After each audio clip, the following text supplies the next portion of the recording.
Folks, Black Star Network is here. Hold no punches. I'm real revolutionary right now. Black power. Support this man, Black media. He makes sure that our stories are told. Thank you for being the voice of Black America, Roland. Stay black. I love y'all. All momentum we have now, we have to keep this going. The video looks phenomenal. See, this difference between Black Star Network and Black-owned media and something like CNN. You can't be Black-owned media and be scared. It's time to be smart. Bring your eyeballs home. You dig?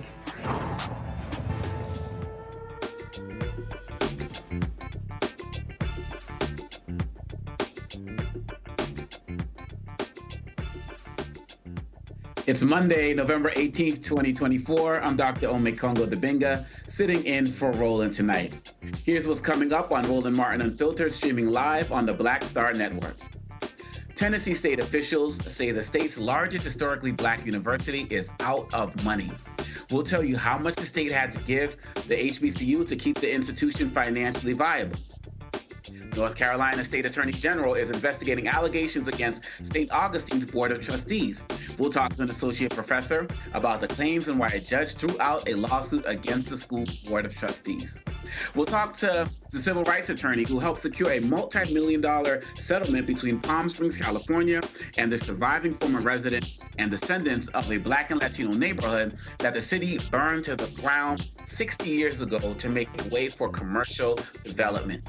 We'll have all these stories and much more. It's time to bring the funk on Roland Martin Unfiltered, streaming live on the Black Star Network. Let's go. He's got it. Whatever the biz, he's on it. Whatever it is, he's got the scoop, the fact, the find. And when it breaks, he's right on time and it's rolling.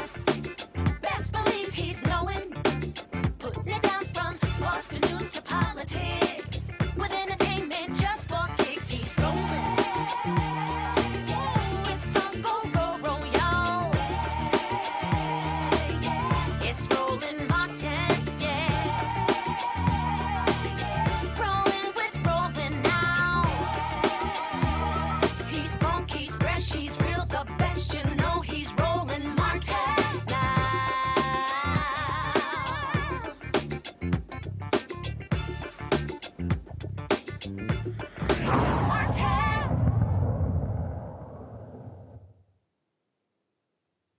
Tennessee state officials authorized a $43 million infusion into Tennessee State University's operating budget in November to make payroll and prop up the university for the rest of the year. The funds come after the university laid off 114 people and cut expenses to cope with the financial crisis. TSU's new president acknowledged the university was about to go into the red on November 1st, even after it saved $11 million annually by letting go of the 114 staff members in October and saved another $13 million by cutting spending, travel, and purchases. University officials also went to Washington, D.C. and met with Saudi Arabian officials at the consulate to request $7 million owed to TSU. TSU's previous Board of Trustees signed a contract to pay former President Glenda Glover at least $800,000 to serve as an advisor after she resigned on June 30th. TSU's finances have been in trouble for decades. In 2023, a federal report found that TSU had been underfunded by $2.1 billion over 30 years. A previous state study determined the university, one of two land-grant institutions in Tennessee, was shorted by $150 million to $540 million over a century. 2 years ago, lawmakers approved $250 million for improvements to the campus at the governor's request, but those funds cannot be used for housing. TSU is working on a separate dorm project. Remember, Tennessee lawmakers voted to dismantle TSU's Board of Trustees earlier this year. There's a board meeting on Thursday. We'll be following up with this and bring you any updates.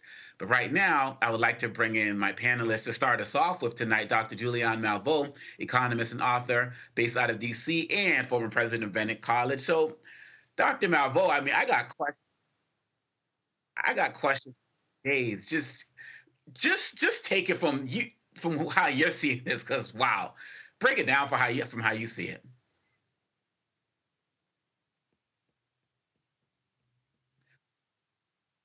All right. And we're going to still work on Malvo and get her up and running. We're going to take a break and be right back at Roland Martin, live on the Black Star Network. Hi, I'm Isaac Hayes III, founder and CEO of Fanbase. Fanbase is a free-to-download, free-to-use, next-generation social media platform that allows anyone to have followers and subscribers on the same page. Fanbase was built through investment dollars from equity crowdfunding from the Jobs Act.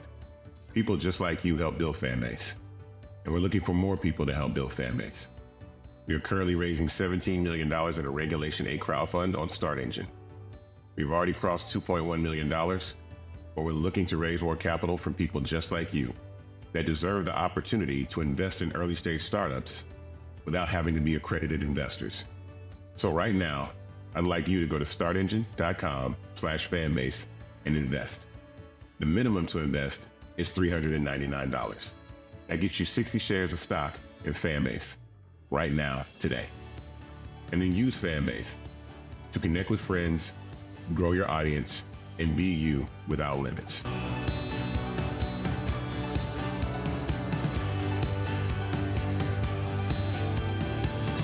My name is Lena Charles, and I'm from Opelousas, Louisiana. Yes. That is Zydeco capital of the world. My name is Margaret Chappelle. I'm from Dallas, Texas, representing the Urban Trivia Game. It's me, Sherry Shepherd, and you know what you watch. Roland Martin on Unfiltered.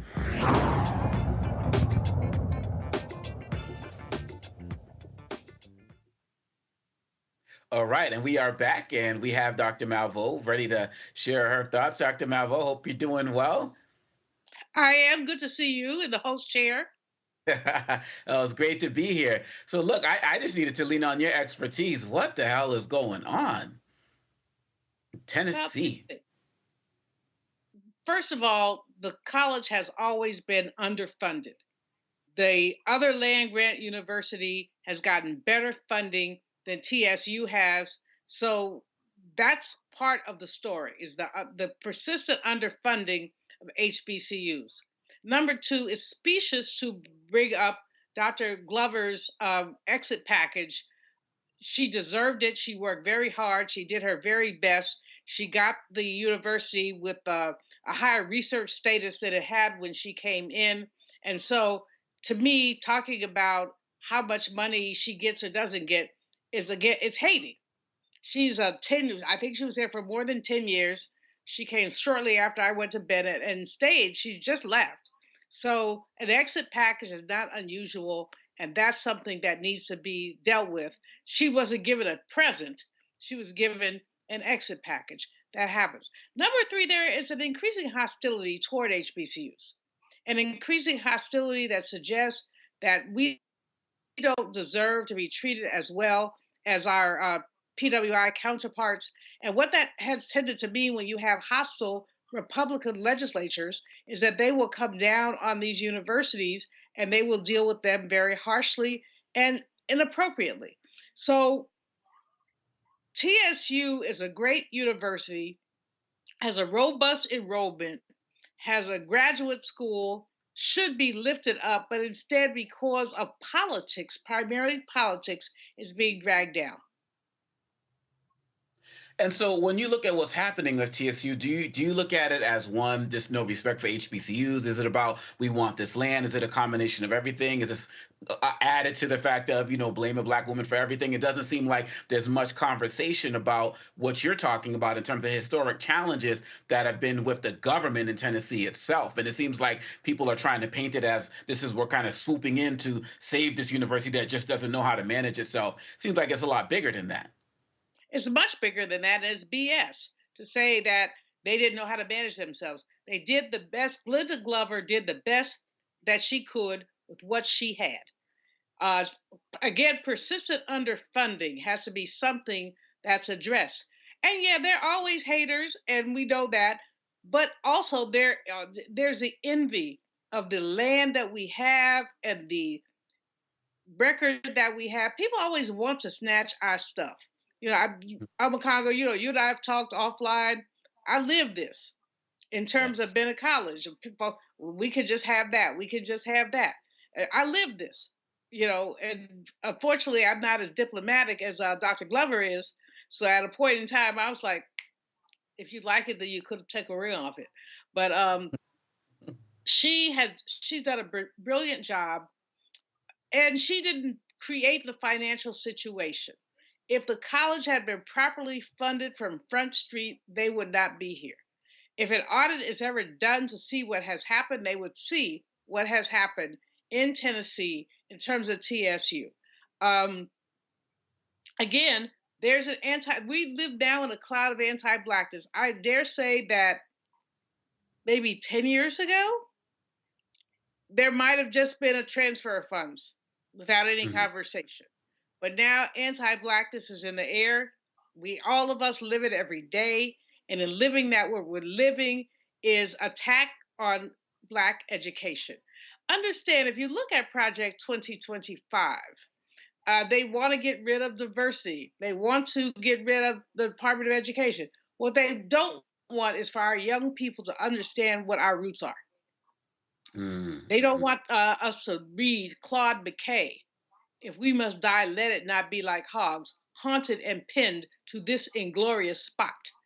They don't want young people to understand that there's a history of resistance and that HBCUs and Black people, indeed all of us, have been under attack since we got here.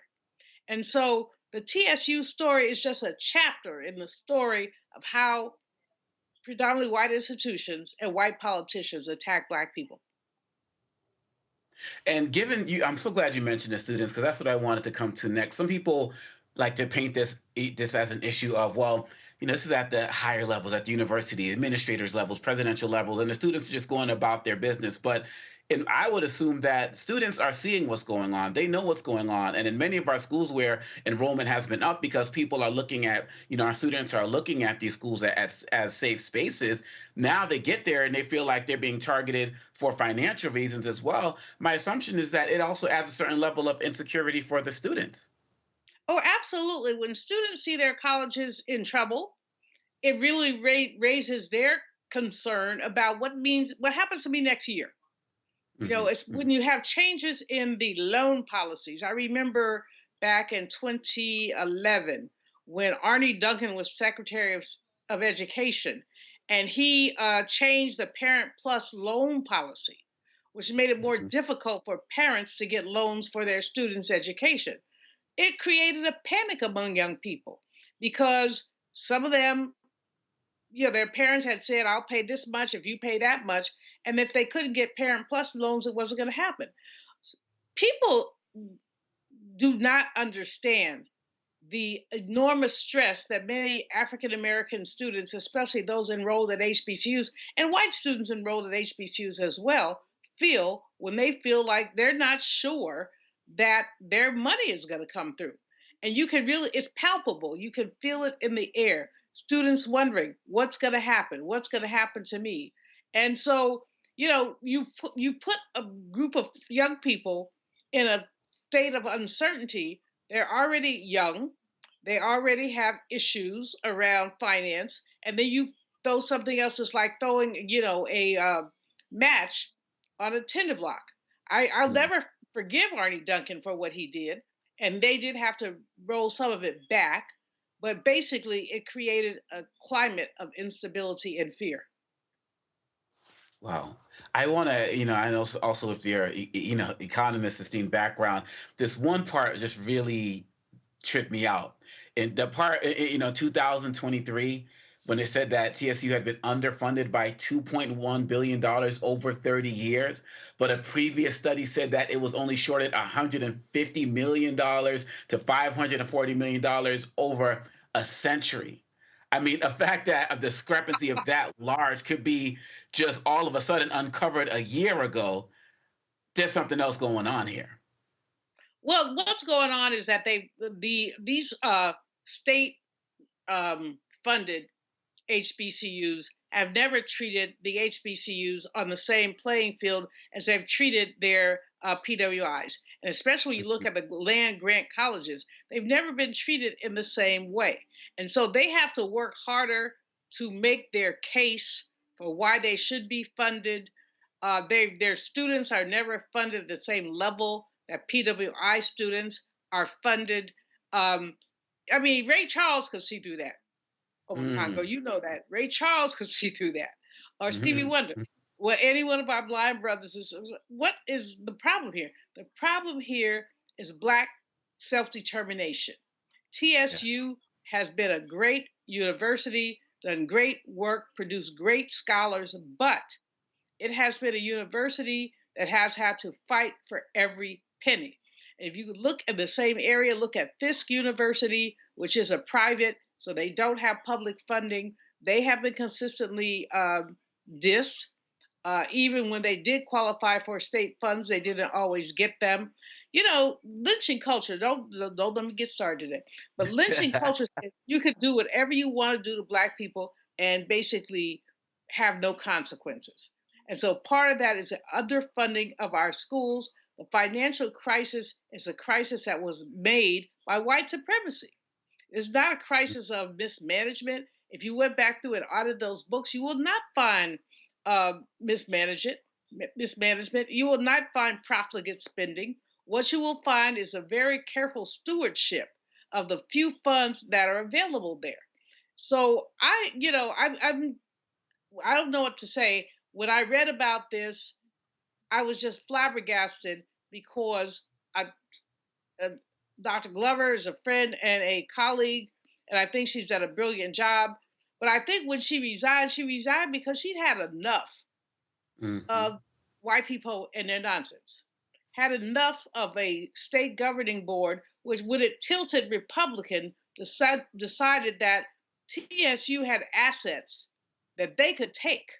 And so when you then turn this college into something that's a financial crisis, well, gee, we have to take it over. And we know about Tennessee. We know about the two young brothers there in the legislature, one of whom I believe is a TSU alum, who have stood up and said, challenging the State Board of Education, which has gone in there with a bunch of falsehoods, to attempt to take over some of those assets.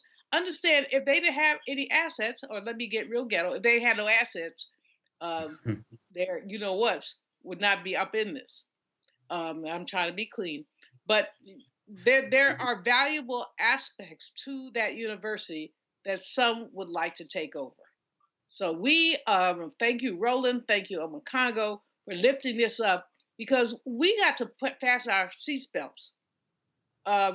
The new president and his people want to eliminate the Department of Education, which is a source of funds for many of our HBCUs. So what are they saying and what are they doing? And this is a problem. I want to bring in Eljoy Williams, a political strategist and host producer of Sunday Civics out of Brooklyn, New York. I'm such a fan of your work. Great. I'm such a fan of your work, I must say, to start with. And I want to get your take on, when you look at this, some people want to look at this HBCU situation, or this is just a school thing, this is just an education. But with the work that you do on Sunday Civics, is kind of what we've been talking about now. What are your thoughts on the fact when people just say, actually, if you realize this is all political? Well, everything is political. As Dr. Malveaux has already mentioned, there are valuable assets that we have to pay attention to, of why are people trying to take control over whether it's university space, whether it's our other institutions in our community, is to ask those questions. What is at stake? What do we lose? And what are people trying to gain for themselves?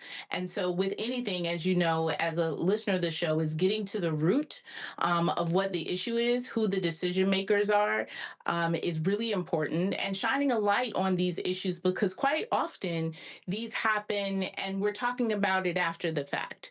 And so to really shine the light on it now as it is happening, for people to ask the questions and to be engaged and be involved in the process is really important.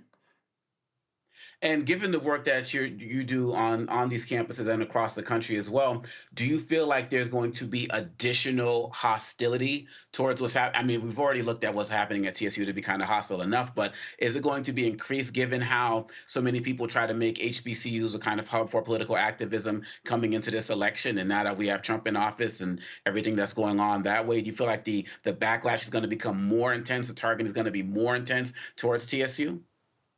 Well, listen, I did a show a couple of weeks ago talking about the intense and political environment on college campuses in general, and certainly with HBCUs being a prime target.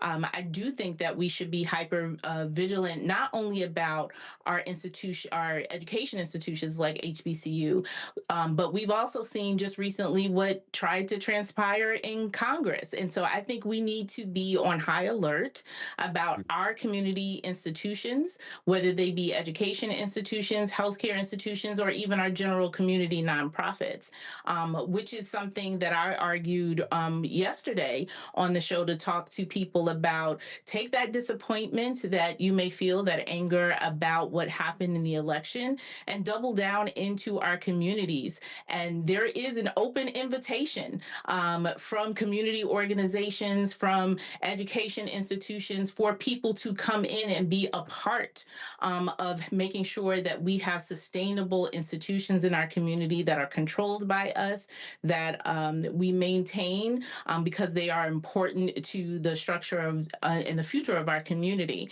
And so everybody needs to go back and accept that open invitation to be engaged and involved, so that we can maintain these institutions, which are vital to our work on a regular basis. Absolutely. And Julian, given your experience at the college level, given your experience as an economist, given your experience of what happens on these campuses and how things go down, what do you think is going to happen next as it relates to Tennessee State University? Probably the State Board of Education is going to come in and they'll try to make some moves. People politically need to be ready for that and be ready to fight back. But that's the next step, is that the State Board of Education is saying that the college is unstable. I think the least of their concern should be Dr. Glover's exit package. Everybody gets one. I got one. It wasn't $800,000, but whatever. I didn't work for 10 years. But that's customary in higher education, that someone would get an exit package. Focusing on that as opposed to focusing on the ways that the state of Tennessee has systematically underfunded Tennessee State is really what needs to happen. But I do think that the State Board of Education will make some moves. As we know, about a year ago, the governor switched up who was on the state board, taking some people off who were more friendly to TSU and basically stacking it with Republican anti-Black folks. And so TSU alums and others need, and all of us really, need to listen to the clarion call and push back. But it's very likely that there will be some administrative changes depending on who is on the education committee of the legislature. It could go through or not. It is a blow to HBCU land and HBCU focus. It is a blow. But at the same time, we know that we do not roll over and play dead. We fight. We fight. We fight. And there are tens of thousands of TSU alums of both parties who can make a difference.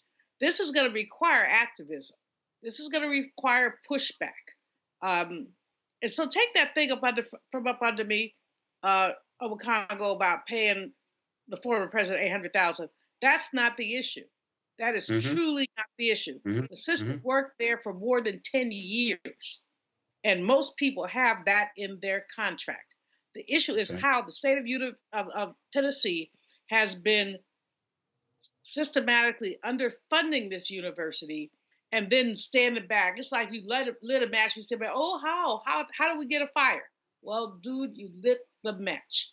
And they've been lighting the match on Black education ever since we had this state land grant university that a brilliant sister had lifted up and gotten accreditations that they didn't ever have before.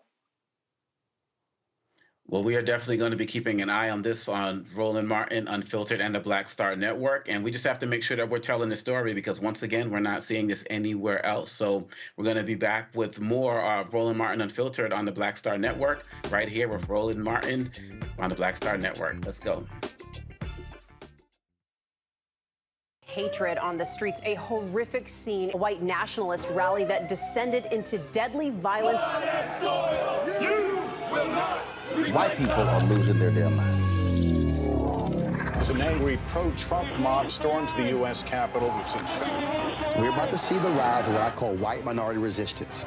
We have seen white folks in this country who simply cannot tolerate black folks voting. I think what we're seeing is the inevitable result of violent denial. This is part of American history. Every time that people of color have made progress, whether real or symbolic, there has been what Carol Anderson at Emory University calls white rage as a backlash. This is the rise of the Proud Boys and the Boogaloo Boys. America, there's going to be more of this. Here's all the Proud Boys, guys. This country is getting increasingly racist in its behaviors and its attitudes because of the fear of white people. The fear that they're taking our jobs, they're taking our resources, they're taking our women. This is white fear.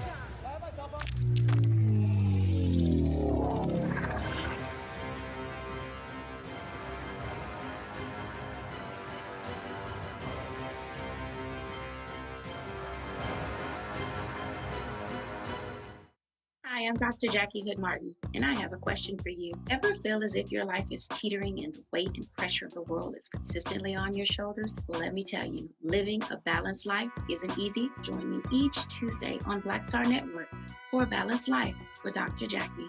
We'll laugh together, cry together, pull ourselves together, and cheer each other on. So join me for new shows each Tuesday on Black Star Network, A Balanced Life with Dr. Jackie.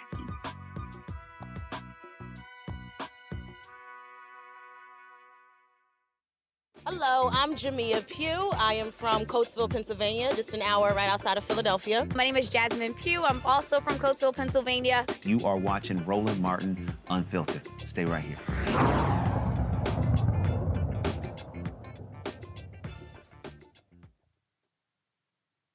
In an historic move, the Palm Springs, California City Council voted unanimously to approve a settlement offer for the surviving former residents and descendants of a Black and Latino neighborhood that the city burned to the ground 60 years ago to make way for commercial development. Civil rights attorney Ariva Martin joins us from Los Angeles to discuss this multi-million-dollar settlement.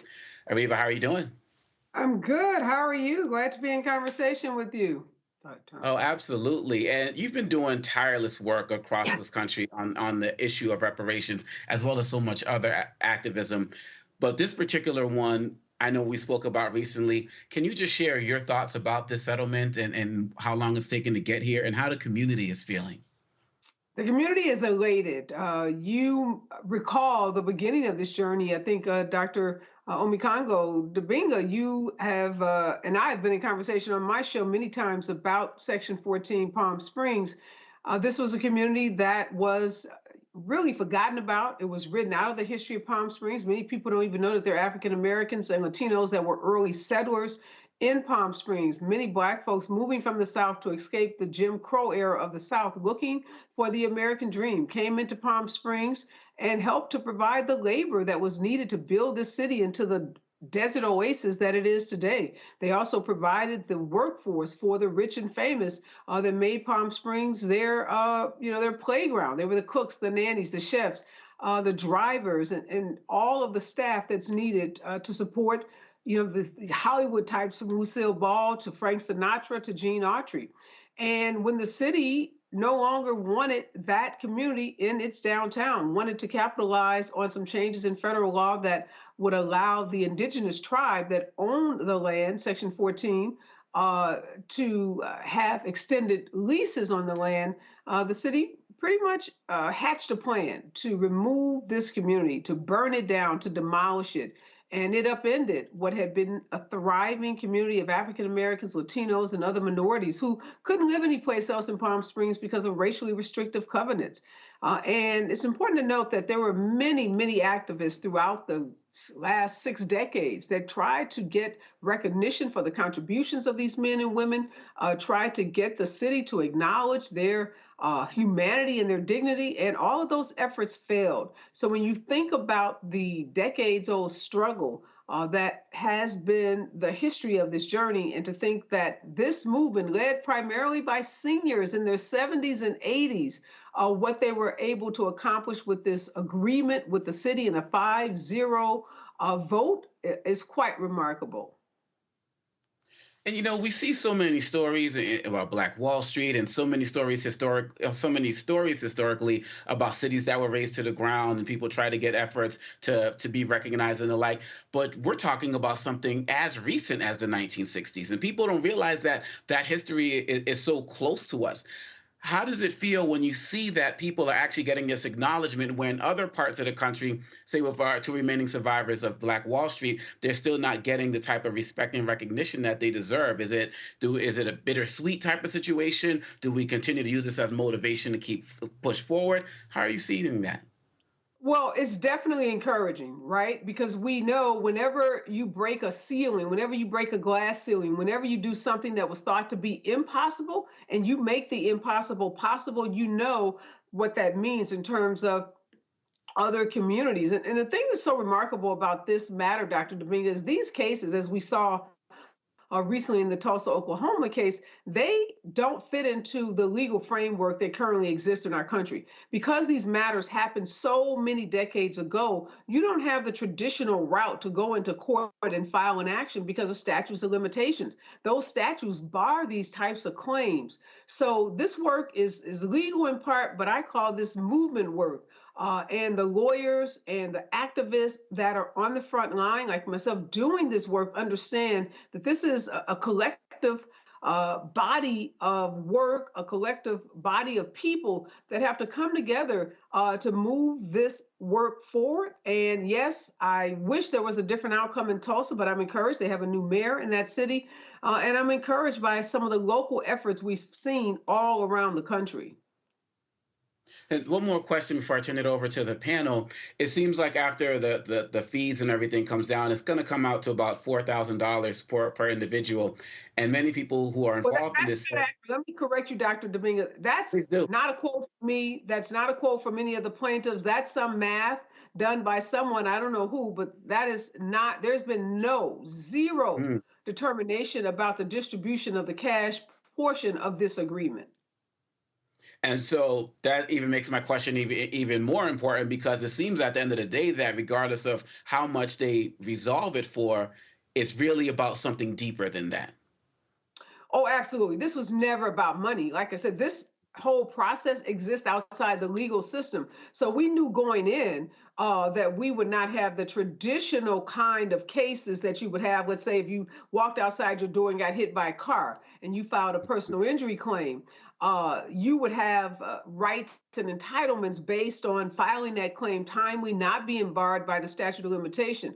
My clients took a year to find a lawyer. They called law firm after law firm, lawyer after lawyer, and they kept getting no, because the lawyers don't take cases that happened 60 years ago because you can't get recovery for those kinds of cases. And most of the clients don't have the financial wherewithal to pay the attorney along the way. So we knew that this was not going to be about money. This was always about recognition. It was always about building back a community that had been decimated by this racial atrocity. It was about forcing the city to recognize, acknowledge, and honor the humanity and the dignity of this community. So for us, the $6 million or so restitution is like $600 million, because that's how against the odds this case was in terms of getting a dime. I mean, going into this, there was no real legal framework for us to make a financial recovery. So that makes the victory even more significant. And my clients are just ecstatic about the way they were able to hang together, stay together, work together, build strong alliances and strong coalitions, and cross the finish line. Eljoy, your question for Aviva Martin. You know, like you mentioned, there are states all across the country that are embarking on their own reparations work. And here in the state of New York, I was part of the coalition that led to the passage and the implementation of setting up a reparations commission for the state of New York. I wonder if you could share, as these commissions start doing their work, from your experience, what should not the lawyers or the legislators, but what should the average person who may be watching with maybe skepticism about the process, how should they engage, or what should they expect to participate in? Well, they should expect, LaJoy, a very long and arduous battle. This is not work for the faint of heart. This is not, again, like I keep using that personal injury example. This isn't, file a lawsuit, establish liability, establish your damages, and then, expect some kind of settlement, mediation, or maybe even a jury trial. It's not that. It's not like the police brutality cases that we see. It's not like some of the other civil rights cases that you see in the news. These cases are very, very complex. There are often lots of participants, most of whom are dead, because we're talking about things that have happened so long ago. And in many cases, the narrative that has been written, like in the case of Palm Springs, California, is one that demonizes the individuals who are, in fact, the victims. So you're not only fighting with a legal system that is hostile and a legislature oftentimes that's hostile, you're also fighting a narrative. In Palm Springs, they had labeled my clients squatters. They had labeled their community, an eyesore, public nuisance. So we were having to overcome a media narrative that had taken place and that had become quite entrenched in the community for over 60 years. So when you go into a community that has been told you have no value, you have no worth, we've erased you from our history, and the media has bought into that, and they've been telling the story that way for so long. You can imagine how long it takes to change the hearts, the minds, the psyche, and even the public narrative. Yeah. Julianne. Hey, Ariva. Second time talking today. And thank you. Again, congratulations. I'm just over the moon about the settlement. Over the moon about the work, and just, please give Pearl Devers, one of the original, whatever she was, what original occupants, my love and my... She was a survivor. She was an organizer. At times she was Mama Pearl. I mean, she was the glue that kept this whole community together through this process. She's a force to be reckoned with. She really is a force to be reckoned with. I want to talk about two parts of what's just happened. You talked about erasing the Black and brown presence in Palm Springs, but one of the parts of the settlement is going to be a monument of those people. So I want you to talk about that a little bit more. And then in terms of the money, the first piece of it is the first piece. There's a possibility of more. It's not about the money. But, we look at the wealth gap in these United States. Part of the wealth gap is a function of what's happened here. When I think of Pearl's story, her dad built their house with his hands, all those people had to leave. Sometimes they went to work, and when they came back, their houses had been burnt down. So that's the basis of the wealth gap, is the taking of Black property. So when we look at that, talk about part two. There's a possibility of more of a settlement. You got part one, first of all, the monument, then secondly, part two of the settlement. Great question, Julianne. And you know, in Evanston, after the city council in Evanston set aside money for housing remediation for redlining of those Black residents of Evanston, churches and clergy came together in Evanston, and other foundations came together, and they now have distributed, I believe, over $5 million additional dollars. So you are so right. The possibility is ripe. Section 14 Survivors is a 501c3 nonprofit. I was instrumental in helping them raise hundreds of thousands of dollars to fund this effort. But they are now poised to seek state funding, local funding, and foundation funding. They can now be the repository of other reparations funding. I can see clearly the indigenous tribe, now that the matter is settled, also looking to maybe make contributions to the nonprofit. So this is, in many ways, just the beginning of the opportunities for there to be additional revenue donated to the nonprofit that can be distributed to the survivors and the descendants. The monument, as you will recall, Julianne, as you were coming into Palm Springs, that was something we heard over and over and over again during our listening sessions, is that we come to this city and there's nothing that reflects our contributions. And that's why monuments and public art are so important, because they say to tourists, they say to residents, they say to future generations, this community was here. They had a critical role in the building of this community.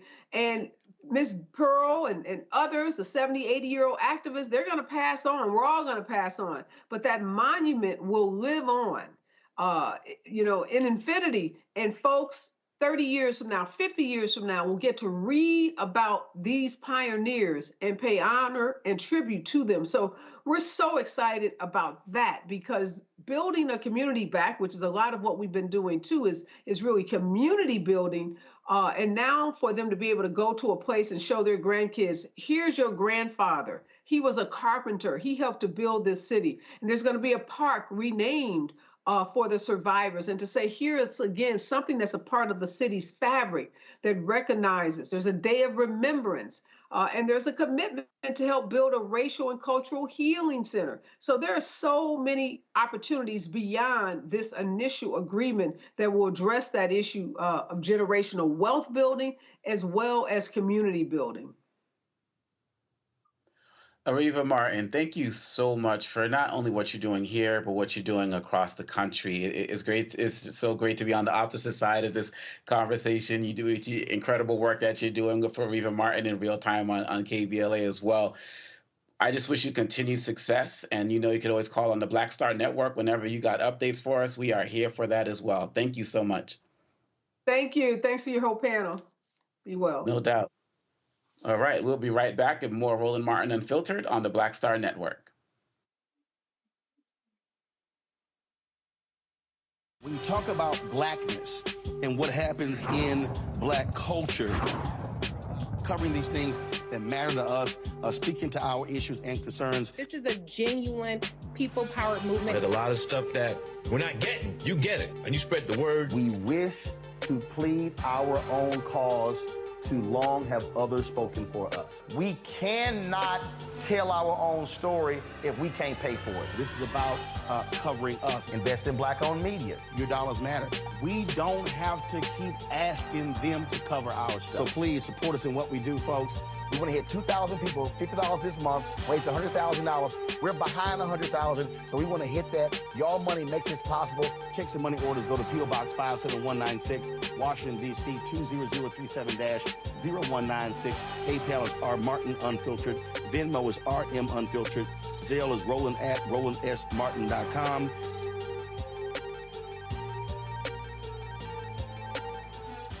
What's up, y'all? Look, Fanbase is more than a platform. It's a movement to empower creators, offering a unique opportunity for everyday people to invest in Black-owned tech, infrastructure, and help shape the future of social media.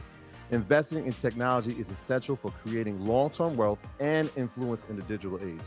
The Black community must not only consume tech, we must own it. Discover how equity crowdfunding can serve as a powerful tool for funding Black businesses, allowing entrepreneurs to raise capital directly through their community through the Jobs Act.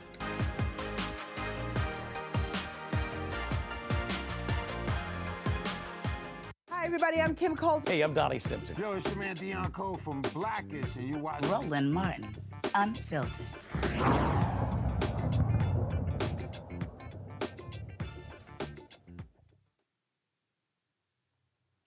The family of a Black Las Vegas man killed by police after calling for help during a home invasion wants the cop who pulled the trigger charged.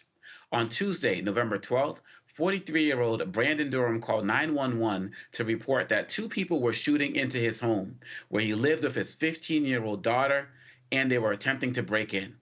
Durham later told 911 dispatchers that the suspects had entered his residence and he planned to lock himself in the bathroom. This happened when the 3 Las Vegas Metropolitan police officers responded to the scene and kicked the door open to Durham's home. Before we show you the video, we want to warn you it is disturbing. Now is the time for you to turn away. Medium build, red beanie, wearing a black sweatshirt and dark colored pants.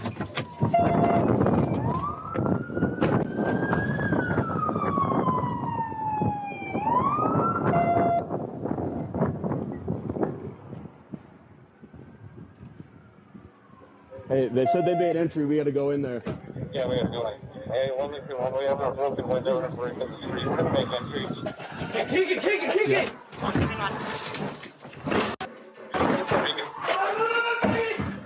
Metro Police! Metro Police! Metro Police! Metro Police! Hey, drop the knife! Drop the knife!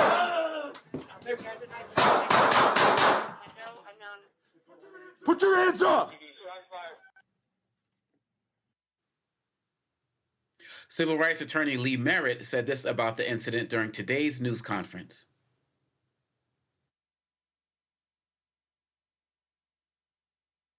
We believe, and this is the conversation that we had with the district attorney's office today, that an arrest warrant should be issued immediately for the arrest of Officer Alexander Bookman, of Officer Alexander Bookman. Today earlier, the assailant, the suspect who had entered the home illegally, was supposed to be arraigned and refused to come down for arraignment. We appreciate that the court issued an order demanding that the suspect be brought to court by any means necessary in a week's time. We will be here with the Durham family at the subsequent meeting next week to ensure that the criminal process goes forward, both against the assailant who entered the property, the reason that police were called. But when officers enter someone's home, they have a legal obligation, a constitutional obligation to respect the rights of the resident. That's when a citizen's rights is at its highest. And in this case, we had an absolute tragedy occur. And so we're here to answer questions. We're here to put out our statement to the public. We thank everyone who's called the district attorney's office. You have gotten his attention. He is investigating the case. He is not prepared based on our conversation today, and we're happy to answer questions about it. But he was not prepared today to take the immediate and swift action that we would like to see take place in the form of the arrest of the officer. However, he did explain to the family the process that this office goes through before presenting a criminal indictment to a grand jury, an opportunity for a criminal indictment against the officer to a grand jury. We were able to speak with the prosecutors involved in both cases, both of the suspect and of the officer-involved shooting. And we are looking forward to a criminal accountability on both sides. Joy, we see a situation here where a man is trying to defend his home. Not only is he trying to defend his home, but he called the police and basically gave them a play-by-play of what was going down. And yet still, within his own home, he loses his own life trying to defend his home with his daughter in the home. When people have these conversations about police misconduct and police brutality, and people are not trying to hear us, these are the types of stories that we're talking about.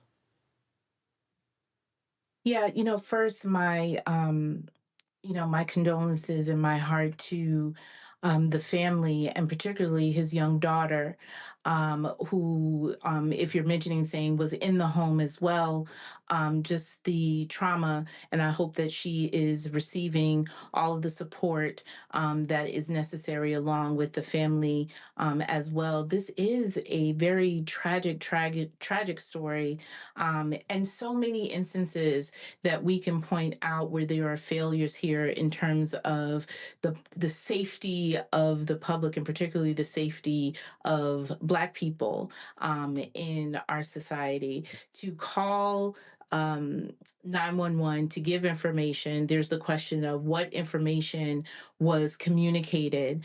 But more importantly, is an officer arriving on the scene and just watching that unfold. And while he is yelling commands,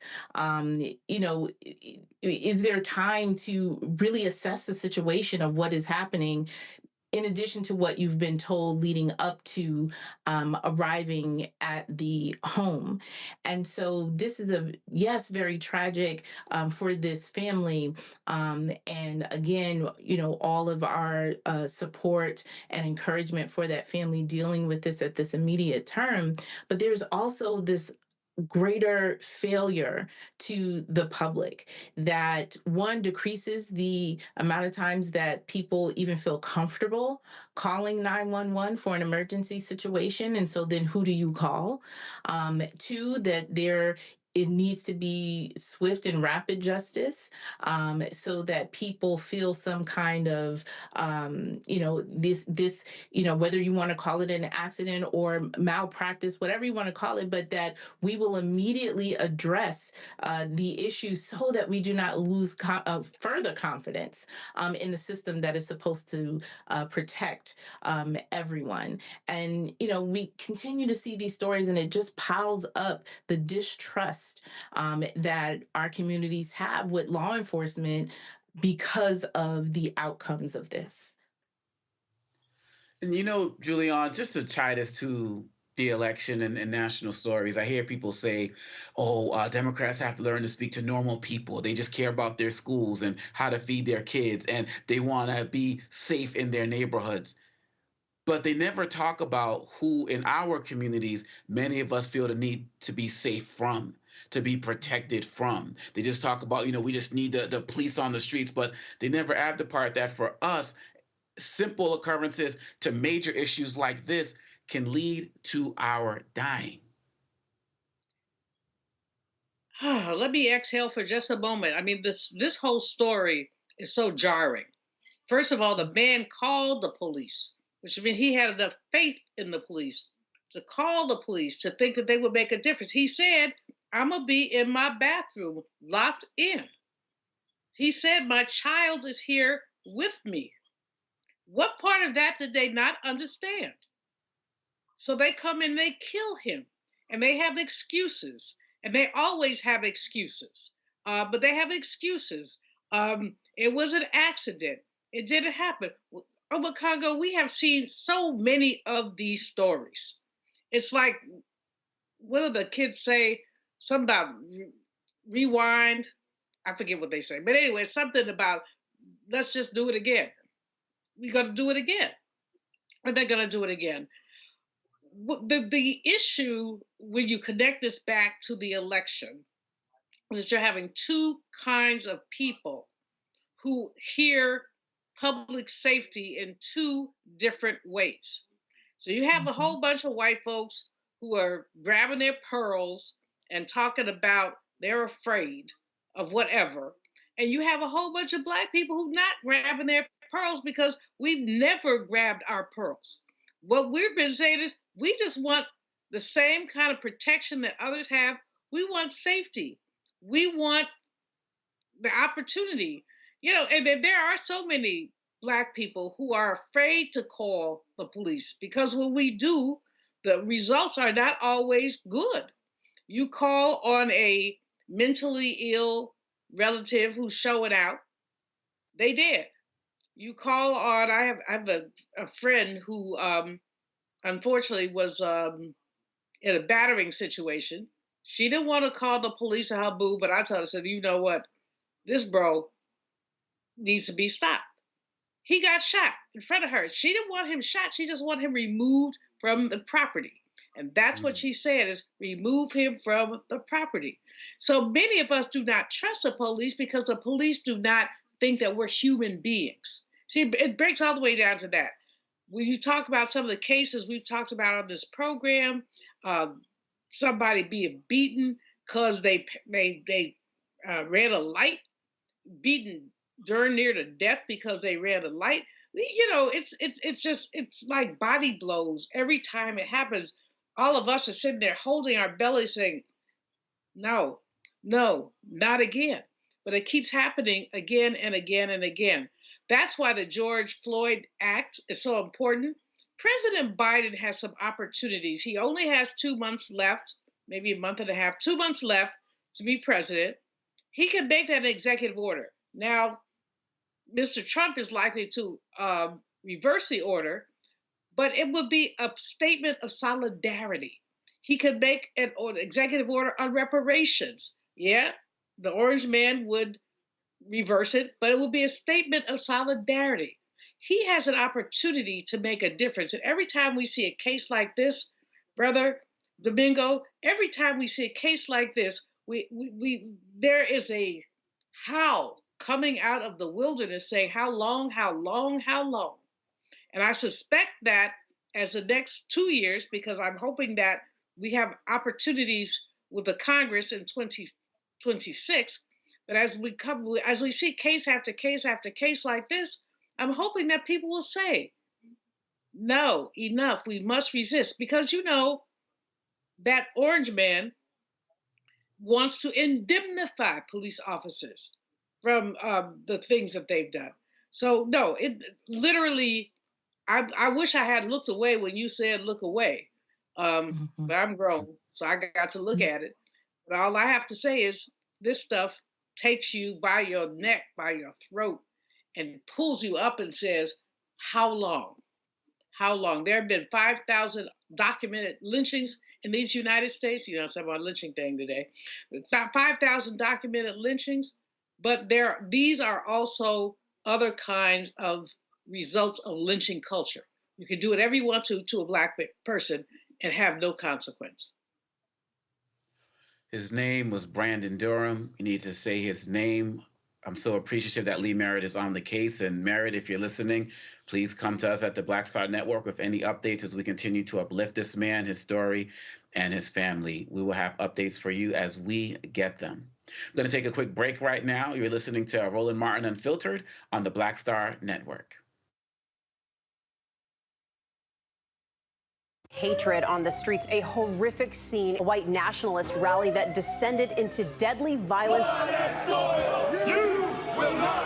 White people are losing their damn minds.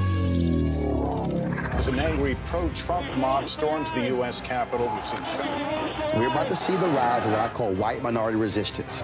We have seen white folks in this country who simply cannot tolerate Black folks voting. I think what we're seeing is the inevitable result of violent denial. This is part of American history. Every time that people of color have made progress, whether real or symbolic, there has been what Carol Anderson at Emory University calls white rage as a backlash. This is the rise of the Proud Boys and the Boogaloo Boys. America, there's going to be more of this. Here's all the Proud Boys, guys. This country is getting increasingly racist in its behaviors and its attitudes because of the fear of white people. The fear that they're taking our jobs, they're taking our resources, they're taking our women. This is white fear.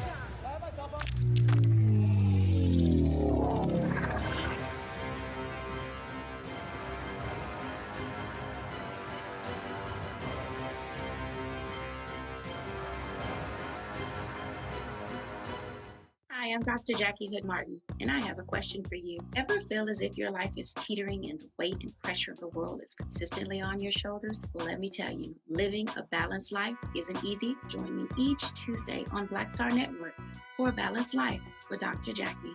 We'll laugh together, cry together, pull ourselves together, and cheer each other on. So join me for new shows each Tuesday on Black Star Network, A Balanced Life with Dr. Jackie.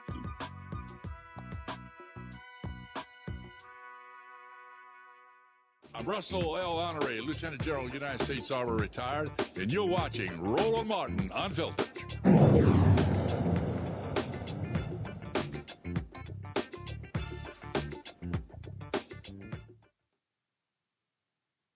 In North Carolina, the state attorney general's office plans to look into allegations about the conduct of the Saint Augustine's University Board of Trustees. This announcement comes after a judge dismissed a lawsuit filed by a group of alumni known as Save SAU against the university's Board of Trustees. The group sued the board, alleging that Brian Boulware, chairman of the Saint Augustine University Board of Trustees, benefited from the brokerage fee paid by the school on a $7 million loan, allowed wire transfers for hundreds of thousands of dollars with no paperwork, and left the university on the brink of losing its accreditation, and with it, federal funding nearly 8 in 10 students depend on. Associate Professor Dr. Derek L. Sauls joins us now from Raleigh. And Dr. Sauls, wow. I know. I mean, when you see these types of stories and you almost want to laugh to prevent from crying, because these issues are so serious. And when you talk about 8 of 10 students depending on this money, these are real problems that people just don't want to discuss. Well, this is true, and the sad thing about it, we have so many still first generations that need to go to college, and the whole mission statement of Saint Augustine University for to be there for the downtrodden and those are disenfranchised. And like they say, like you used to have last chance universities. For some of them, this is their last chance, and here we are, at this crossroad, which is terrible.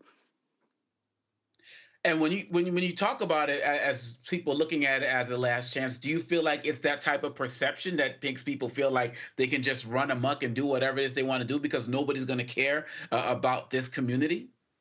I think it's indicative of our society now, where what has happened is that, you think about it. Back in the day, 30, 40, maybe 50 years ago, parents, who had never, even finished high school took their children to HBCUs. And when they dropped them off, they told the teachers that, hey, look, I've taken my children as far as I could go. I'm giving them to you. So now that you can take them to that next level, and, give them the opportunities in which I never had. And that was specifically, especially here in North Carolina with the cadre of HBCUs that we have here, that it was it was just impressive that how people knew that their children had to get just maybe 300 years away, away from the really captivity aspect of it, and then almost 100 years away from slavery. Now we have a chance to get to another level in life, and now we have our knees cut, our feet cut up from all the way up from the feet all the way up to the knees is cut off, and all we're doing is dangling now, waiting for something else to happen. And it seems as it's looking right now that there's just no accountability. It seems like Boulware is getting off scot-free, and it seems like when it comes down to it, the people who are on the ground, people at the university are being left hanging right now. How is this affecting the energy and the mood on the campus? Well, initially, what came about is that a lot of alumni and just people in general, were thinking that, hey, look, Save SAU is suing the school, and it was put out there. It was like a PR campaign to counteract us that we're suing the school. We were never suing the school. We noticed that in order for the school to be effective and go forward, that we need to have a transition in the board. And like anything else, you throw a couple of bad apples in the barrel, the rest of rest that is that most of the other bad apples are going to become bad. But we didn't have a lot of bad apples on the board. We just have some manipulative situations on the board. And once we were able to analyze and see exactly what was going on the board, we said, well, look, we just can't go and just surgically excise them off the board. First, we get the board to be transitioned out. And then, like anything else, those that want to be on the board, you will be available to, come back on the board once we sift through and see exactly what your aims are, and do you really understand the true, art of sacrifice and the mission statement to get the university to the next level. But we ended up at a point where we had just basically go to court, and the court threw it out because they said we didn't have good standing, because we found out that this board of trustees basically had a total autonomy, where they had initially about 100 and some pages of bylaws for the board, and now it's whittled down to about 30 pages. If you really go and you dig deep within that, you will see where basically They were maneuvering to get to a point where with this total autonomy, they could pretty much do what they want to do. And when we went to court, they said that we needed somebody who was on the board to bring this suit forward, because they was, that person could come forth and say, hey, look, I was on the board and I was injured. So that way we would have standing. So basically, through that, the judge made, her decision that we didn't have standing because, the board has total autonomy. But the beauty of it is that our lawyer, Eric, he came out and stated that, said, well, if it's being thrown out because we don't have standing, there's another alternative, because in the state of North Carolina, the attorney general can take precedence and step in and totally go in and do a forensic analysis of exactly what has happened. And we thought it was going to be a while before the attorney general got involved. But the interesting thing is that, before the ink dried on the decision, that evening, a news spokesman named Gallagher, he reported on WRL that the attorney general's office is looking into it. And next thing you know, the next day, the attorney general said, hey, look, we're boots on the ground. Basically, I'm finding out that they've been watching this situation the whole time and had to see exactly how it would unfold so they would know exactly what to do and how to do. Because now, if you look at the audit, even in the audit, it's stated in the audit for 2022, is that the people who did the audit said it's kind of strange that all of a sudden there were $350,000 transfers, cash disbursements and more, accounting to almost $10 million. And there are no records to follow up on what happened. So in the military terms, we used to say somebody's been scrubbing the records. So in the process of just this audit in itself, it's implicated that something went wrong. Now I got a true feeling that the Attorney General's office is going to ask the same question. What went wrong, how it went wrong, and when it went wrong? Because we gave the board a chance to say, hey, look, we're going to step aside and we're going to try to rebuild the university. But instead, they try to give us a black eye. But I'm not worried about getting a black eye, because there's a black eye of, like John Lewis said, this is good trouble. It'll be a good black eye, because it's not about me. It's about paying it forward for those who are still disenfranchised and downtrodden and sticking with the mission of Saint Augustine University and getting to that next level. And are there questions being asked or investigated about where this money actually went? Some people have some ideas of where it went, because like anything else, they were wire transfers. And even though sometimes people think they get off, wire transfers, forensic, investigation, it can find out where it was sent, how it was sent, and when it was sent. And seeing that the Attorney General office is involved in this now, there's only so many things that I can say and others can say. We have to sit back and wait and see what happens when the next shoe drops. But we know when it drops, it's going to drop heavy.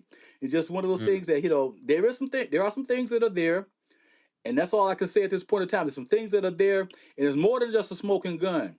Some bullets had struck because of the process of striking. What has happened with the predatory loan situation coming in there, and still, there's been, there are faculty that haven't gotten paid, the staff that hasn't gotten paid. Wow. And so where do you stand as it relates to the threat of potentially losing accreditation? Because obviously that's a major part of this as well. Are you fearful of that? Is this something that's going to happen much later down the road in terms of when this will actually be taken up? Where does the accreditation part of this stand? See, what people got to understand, that when all of a sudden, the SACs reversed their decision, they only reversed their decision until they had a chance to come back on campus and totally review the fiduciary management on campus. And now the first week of December, SACs is going to meet and say, okay, the Saint Augustine University do what they're supposed to do, for the accreditation to stay in place. I'm a firm advocate, but once the Attorney General office gets in there and they see what has happened the past several years with the bad fiduciary management and, the oversight of the board, where they supposed to have oversight, but they were overbearing. I think that at that point in time, SACs is going to be in a position where they say, hey, look, the university academically was strong, because I taught at the university and I was there, boots on the ground. And there are great students that have come out of there and doing great things. They're going to say, hey, look, this is my hope. And, as I go forward, the SAC COC will look at it and say, hey, look, the university, academically strong. We went in there looking at fiduciary management because, Everett Ward had gotten them off SAC's probation. Okay. And now, once Everett Ward got them off SAC's probation, then they come in on March 26th, 2020, and tell Everett Ward, we don't need you anymore. It's time for you to go. The Board of Trustees. Why would you get rid of a man who built a bridge with the Episcopalian Church, got them back actively involved, and got a university finally get into a firm foundation financially, then you tell him to leave. So now I'm looking at the chess game, and in the process of looking at the chess game, hopefully Sachs will look at this chess game and say, hey, look, the people who were good-hearted there, the faculty and staff and administration who had good hearts that were there, were trying to make things happen. There was a chess game going on that they did not know about, and they were being maneuvered. And put in different situations, and also information was shielded from them, and sometimes they were given bad information to make others look like they were enemies. But no, they weren't the enemies. It was the fact that the chess game, and Saint Augustine is in checkmate right now. So now in December we're going to find out what was Sachs going to say. But the aspect I'm thinking, if the Attorney General comes in, does this investigation, and say, hey, look, we telling the board the board needs to be reconstituted, and if the board's reconstituted, I'm praying that Sachs will will look at that and says, okay, we know it's going to take 3 years for any university got to have 3 years financial records. So I'm praying that Sachs COC will say, okay, the board is left, they reconstitute the board, and they got people in place to get the university back into its flagship status. As a as an HBCU and a university overall, because so many great people have come out of that university, they will say, okay, let's reevaluate this accreditation with St. Augustine's. Academically, it was strong. Let's give them 3 to 5 years to get back on a firm foundation. I can live with that, because I myself, even though I'm in the fourth quarter of life, I will go back there and teach. I would have no problem going back, to teach there and try to, put things back in place, that would, have been torn down since the accreditation and the loss of the students. So, with that in hand, maybe we can get to a point where Sachs COC will say, well, we never made a decision like that before. But now's the time, because now's the time where people are realizing that, we do make mistakes. Things do happen. Some things are out of our control. And that was out of our control. Because the faculty and staff and administration, we fought a good fight. Even some of the presidents fought a good fight.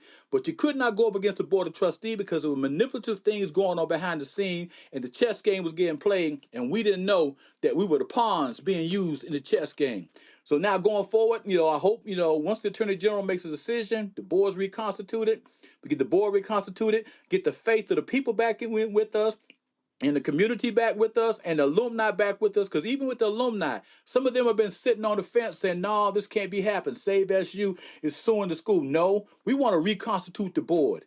Because we put out a resolution back in January, and we have numerous signatures on that resolution where people were supporting what we were doing, because we said we want to reconstitute that board from day one in January. We didn't say we want to sue the school, because we have people on Save SCU who have been actively involved in working in university. They were there feeding when things started going south.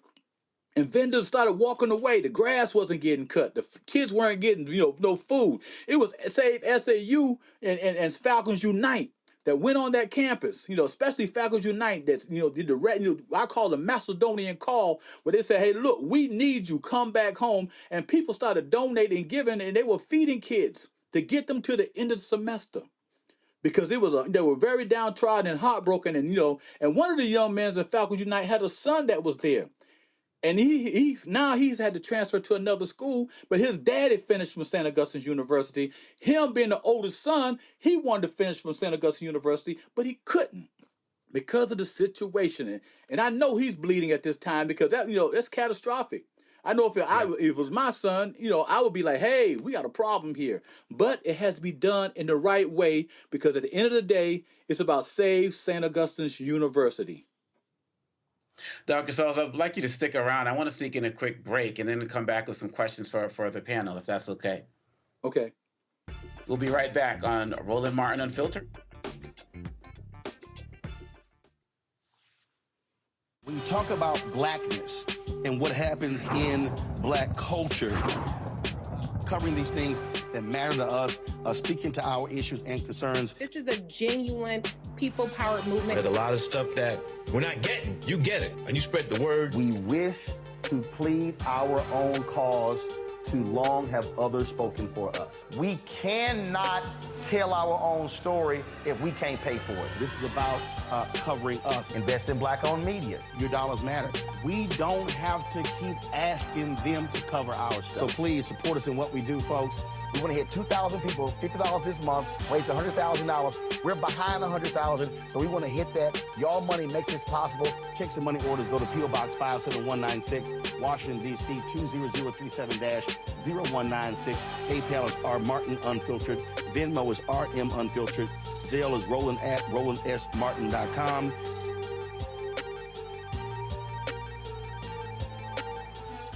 Pull up a chair, take your seat.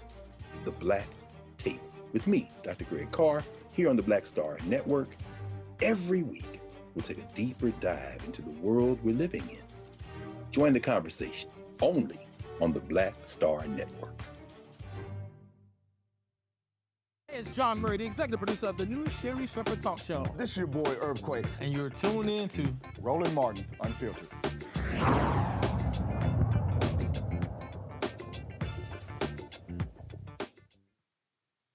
And we are back with Dr. Sauls talking about the Save SAU campaign. And I want to turn it over to the panel. Dr. Malveaux, do you have a question for Dr. Sauls?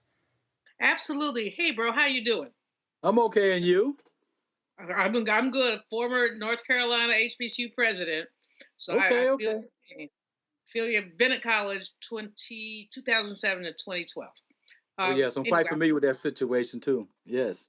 Well, we were able to get our accreditation. The issue is SACS. Right. I mean, there are many issues, but the whole accreditation piece, if you don't have accreditation, you cannot get federal student loan money. Students cannot get loans, and that becomes the crux of it. I think that SACS is an intrinsically political organization, and I think they got some racism up in there. But I just say that, I don't work there no more. But there's a racism up in there. But it also seems that in this case at St. Aug's, there are a series of internal issues that have caused this crisis that you're dealing with. The Save SAU group seems like a good group, but at the same time, you know, there's always a question of, is there another path? So I mean, Save SAU, great organization, good intentions, but does this, do we look like crabs in a barrel when this happens? Is there another way to reconstitute the board? And I do think that SACS could play a role in reconstituting the board. They could say, y'all don't have to have this board, have another one. They've done that in other universities. So just question, crabs in a barrel, is there another way? Okay, when it comes to crabs in a barrel, you know, I in particular knew there were certain people that if they were to step down from the board, I would have no problem, you know, having the whole board removed. But, you know, a couple of them dug in their heels. I'm not at liberty to say at this time, a couple of them dug in their heels. So when they dug in their heels, you know, and I truly understand that because I'll tell you a personal situation where we had a Dr. Gaddis Falcon there who was an interim president. And they were talking about, well, bring somebody else to take him out. But see, Dr. Gaddis Falcon was over at Shaw University, and I watched him while he was over at Shaw University. He implemented a lot of programs over there, you know, at Shaw University, and especially in exercise science, fitness, and athlete. Back then, athletic training. But now you have to go pre-athletic training because the athletic training programs have gone to the master's level. So I watched him, and he's also alumni, and he's good-hearted. So then when he came over there, you know, it was basically like, hey, look. We want you to, you know, basically the board said, we want you to do a certain situation. And he said, no, I have to respect that person highly. And when he didn't do that, it was like, look, you know, you're going to have to go. So I knew some people on the board. I went and talked to one in particular. I said, look, man, you know, y'all need to relax.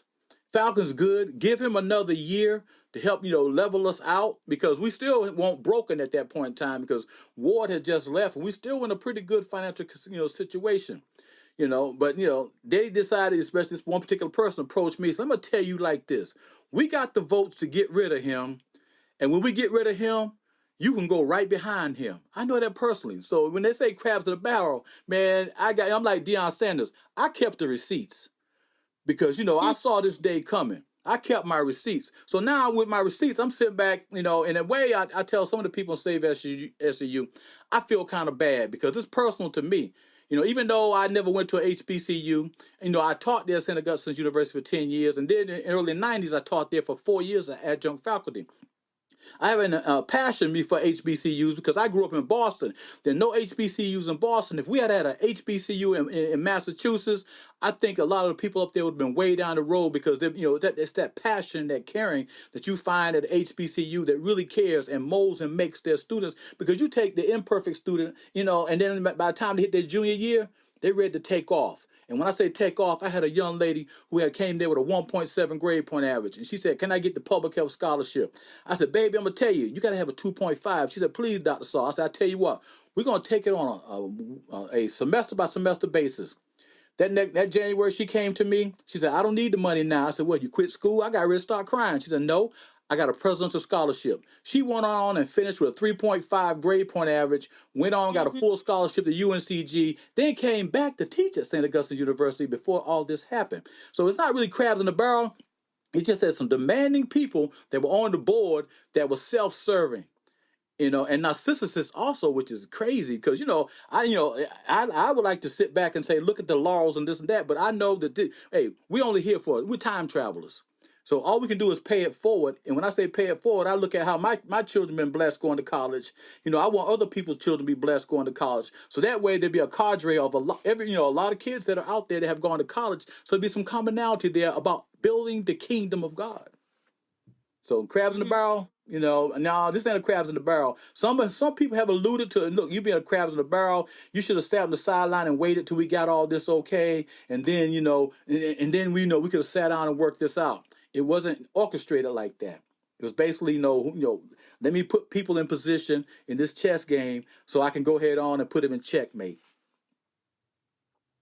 Eljoy, your question. Black violence, so bro, it's black on black violence with the board and the alums. Really, I agree with you like 97%, but there's an element of black on black violence here. There's some people who are TSU alums or who board members who do not have the best interests of the college in mind. So before you answer that, Eljoy, I want you to get your question in as well. And Dr. Solis, feel free to wrap in your answers to both based on what Dr. Malveaux said as well. Eljoy? Okay. Yeah, just as you're wrapping up and responding to Dr. Malveaux, would love to hear also how you and others believe that the wider public, the wider community can support the students during this process. Okay, what has happened, since there's no longer any Pell Grant there at the university, the students, number of students have dropped. So I have been watching the situation at hand. So basically, when you have a situation like this, it's like, who do you get, in school to take to the next level? So I think, watching the number of students there and, the level of students there, most of them are seniors, what they're trying to do while they still have their accreditation, get those students graduated. And then, I guess they're going to try to figure out, what is the next step. But there's some, once the Attorney General gets involved, you'll find in the upcoming weeks or maybe upcoming months, there was some behind the scenes reasons why there was some bad fiduciary management. I'm not at liberty to say it this time, but then, that's why I say it's not, black on black violence. It's just the fact that, some alumni became on the board became self-serving. And like anything else, when you become self-serving, you got to, figure out whose you are and what you are. And I said, if you truly are on the board and you trust in God. And the thing is, contact some of the board members and ask them how much money have they given to St. Augustine's University. We can start there because I talked with the foundation person, the person that raises money, institutional, advancement. I said, can I get a rundown on what the board gives? And he said, man, you'd be surprised. Some of them, they don't give nothing. They just, when they go to CIAA, they just have a good time on the university's dime. So that's where we at. And then when it comes to, the Pell Grants, things of that nature, and the students going forward, I we're gonna try to work this out. If we can work this out, and next fall, with Sachs coming back, I know you say Sachs, maybe some elements of racism in there. We got to battle against that. We got to play just as hard as they hard as they do, and if we can get the alumni to really galvanize, because the alumni association has been pretty much sitting on the sideline, because the president has them sitting on the sideline. Where if she had come about and say, "Hey, look, this is a rallying cry. This is something we have to do," but then I think, they're looking at other situations where some, places they disband alumni associations. And so we just have to try to figure this out. But it's not black on black crime. And when it comes to the students, we still have Falcons Unite that does a monumental job of seeing what students, need, what they need, and applying the needs of those, to help them out. If they need a, plane ticket back home or bus ticket, things of that nature, even when it comes to food. And even when the faculty and staff weren't getting paid, some of them were calling Falcons Unite, and we would get together and I said, we would just say, who can give what, when, how much can you give? And whatever we can give, we just divvy it out and make sure people stay in their apartment. Because there people, lost their, their apartments, they've lost their, mortgages, they housing mortgage, they lost their homes, cars, and a lot of those people have really fallen behind, and it shouldn't be like that. It shouldn't be like that. Well, as a person who was born and raised in Boston, I definitely understand what you're talking about in terms of how we could have used some HBCU love. And I just really want to thank you for your continued efforts and work on this. And please do keep us updated so we can continue to broadcast and let people know what's going on, because other people should be talking about this, but they're not. But you have a home here at the Black Star Network. So please, thank you very much, Dr. Saltz, for joining us. And we look forward to hearing from you again. Okay, thank you. All right. And we'll be right back with more Roland Martin Unfiltered on the Black Star Network.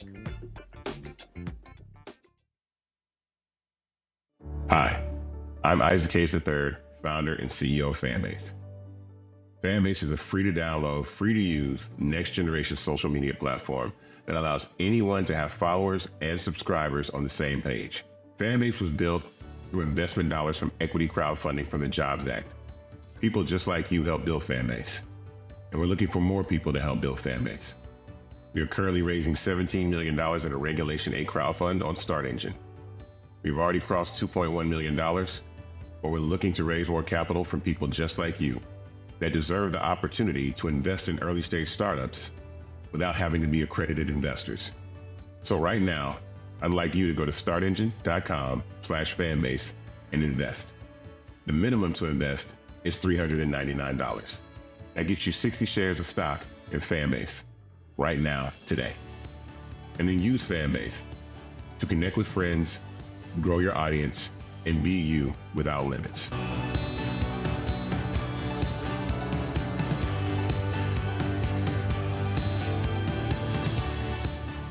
Black Star Network is here. Oh, no punch! I'm real revolutionary right now. Thank you for being the voice of Black America. All momentum we have now, we have to keep this going. The video looks phenomenal. See, this difference between Black Star Network and black-owned media and something like CNN. You can't be black-owned media and be scared. It's time to be smart. Bring your eyeballs home. You dig? This is Essence Atkins. Mr. Love King of R&B, Raheem Devon. It's me, Sherry Shepard, and you know what you're watching. You're watching Roland Martin Unfiltered.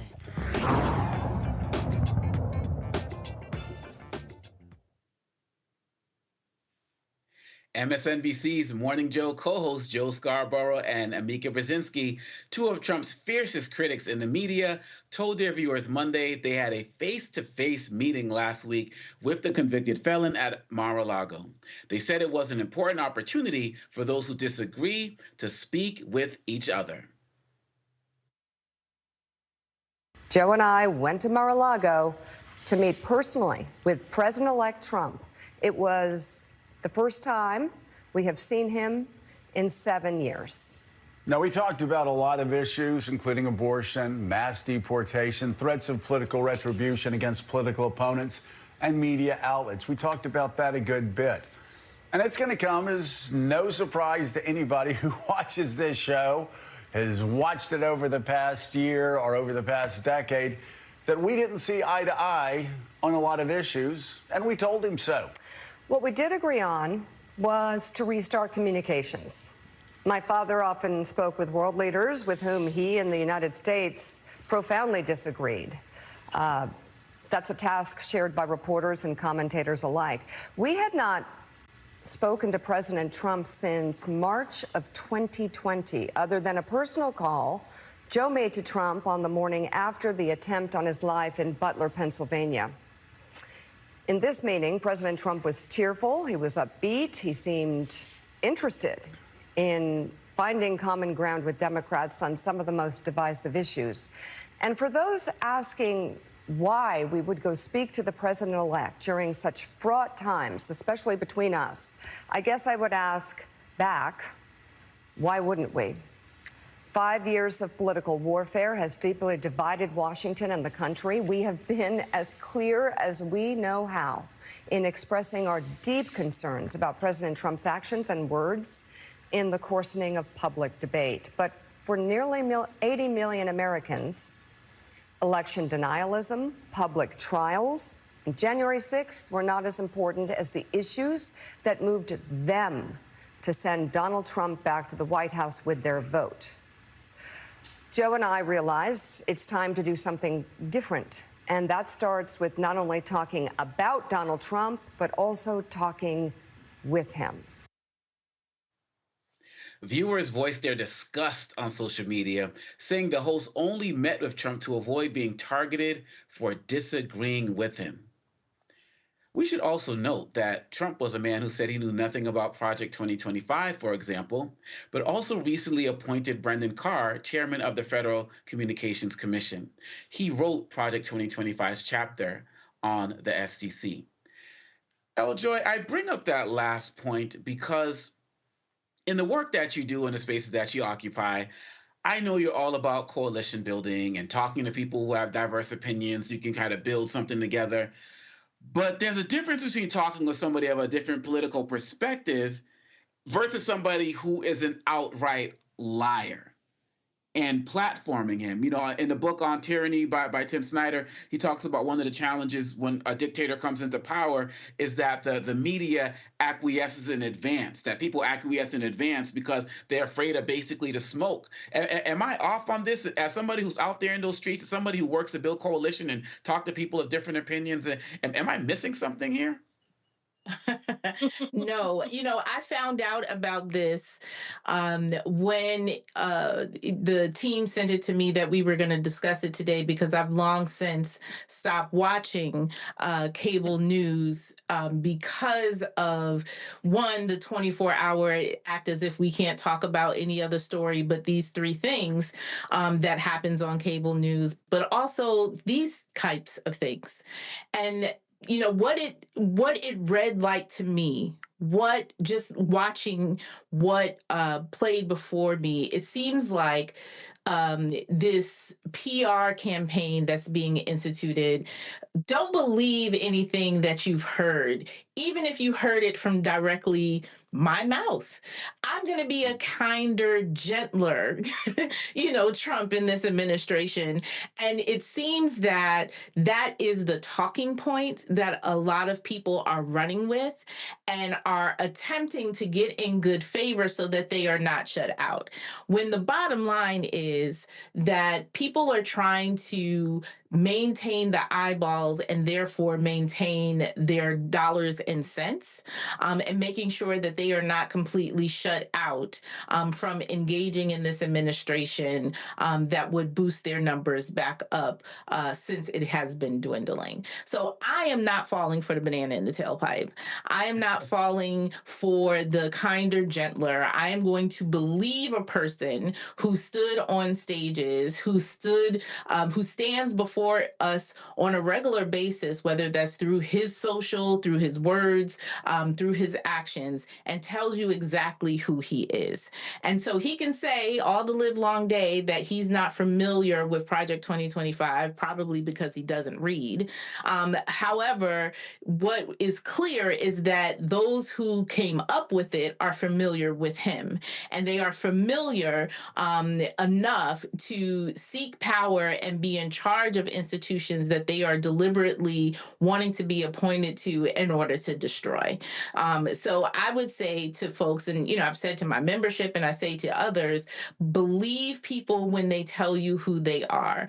And out of his own mouth, he has repeatedly told us that. And certainly other people who have clear agendas of dismantling a number of our democratic institutions, they know who he is and know how they can move their agendas forward. And that's what we need to pay attention to, not the PR stunt and the PR campaign, and for other people who are concerned about their own pockets and not the American people.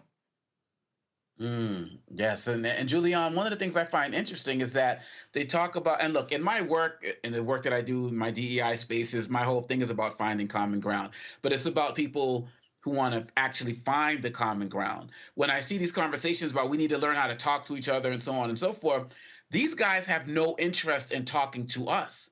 It's always a matter of us having to go to them. And so when I look at this looks at a situation like it could be the exact same thing. It's like Trump won, everybody come to me now, even though I don't really give a damn about y'all anyway. How do you see this? First of all, I remember when Mr. Trump said some really ugly things about Mika. She was bleeding from wherever and, just really distasteful things. I don't see how she, with a straight face, could have, and pulling her daddy in there was like lowball. But I don't see how, with a straight face, after someone has denigrated her that way, to go and talk with him, and her husband also going to talk to him. But you know what, what Joy said was correct. People are trying to make sure that they're not cut out of the access. This is predatory capitalism at its best. What do I mean by that? These people want to make sure they're on MSNBC. They don't want to they want to keep their sponsors. They want to keep their access. They're Washington insiders. They still want to be Washington insiders. Don't be surprised if you don't see them turning up at the White House for some party or some event or something like that, because that's what's going to happen. Basically, they are, Aretha Martin's husband has a word for it, and I forgot it. I was thinking about it when she was talking. But anyway, it's just about basically, for a better word, star effing. But there's a better word. He had a much better word. Ernest Martin. But anyway, the bottom line is they're scurrying for favor. They don't want to be left out. Scarborough has always been kind of more of a centrist. He's not a progressive. Mika a little bit more so. But that's not the point. The point is that what you're seeing is a lot of scrambling. I'll call him 47 because I don't want to call his name. We used to call him 45. Reverend Barbara and I used to call him 45, but 47 has said he's going to get revenge. He's going to get revenge. I got a call from a colleague after we did the State of the Black World Conference here in D.C. on Thursday last week. A brilliant job by Dr. Ron Daniels. And I said, of course, what I always say, with a little economic splice in there. And this sister called me and she says, and she's a Republican. She said, you need to be careful. I said, what? She said, they're watching all y'all. You need to be careful. I said, so what would you have me do? She said, I'm your friend. She was actually, I think she was on a Delta line before mine or after, I don't remember. But she's like, they're watching y'all. And I believe that so they're watching us. This is not going to change my ways or my days. But the fact is that he's promised retribution. He's going to get retribution. There are no firewalls between the Congress, the Senate, the court, and him. So given all that, he pretty much can do whatever he wants to do. And if you are pulling down a few mil at MSNBC, and you used to be a congressperson, you were National Security Advisor's daughter, y'all want to stay in the in crowd. And so the way you're going to stay in the in crowd is to kiss behind. And that's what they've been doing. They've been kissing behind. I think it was a horrible, I think just do you, boo. but I don't think it doesn't give me any confidence in them, and I don't know if it gives any other people, their listeners, their viewers, any confidence in them either, because what they're basically saying, he could talk about me like a dog, he could do this, he could do that, and I'm gonna still go to Mar-a-Lago and kiss his behind. So I hope you like the taste of, you know what, when you kiss in the behind of someone whose diaper spilled. That's all I have to say. So, Eljoy, something that you said had me thinking. So many of us are in this kind of, I don't even know how to explain it, this zone where we're so frustrated with the news and so on and so forth. You said that you gave your staff instructions about what they should be doing going forward. So kind of going off of that, what are your instructions in terms of how we should be dealing with situations like this, where we feel like our media networks that some of us may have favored were the face of the resistance or the face of some form of criticism, and they don't seem to do that anymore? We see the Washington Post and the LA Times that decided that they weren't going to endorse a candidate, and people felt like they were falling off as well, and they were acquiescing. What type of advice are you giving to your staff? And in addition to that, what advice would you give for us who are just feeling this sense of hurt by these, what many people are calling betrayals? Yeah. I think it's important for you to invest your time and your eyeballs into institutions that serve you. And for me, these institutions are entertainment institutions. They are, as Dr. Malveaux said, they are part of the system of predatory capitalism. They are trying to maintain eyeballs in order to maintain ad revenue, in order to increase shareholder revenue. That's what they're for. And so once you understand that, then you can detach yourself from this personal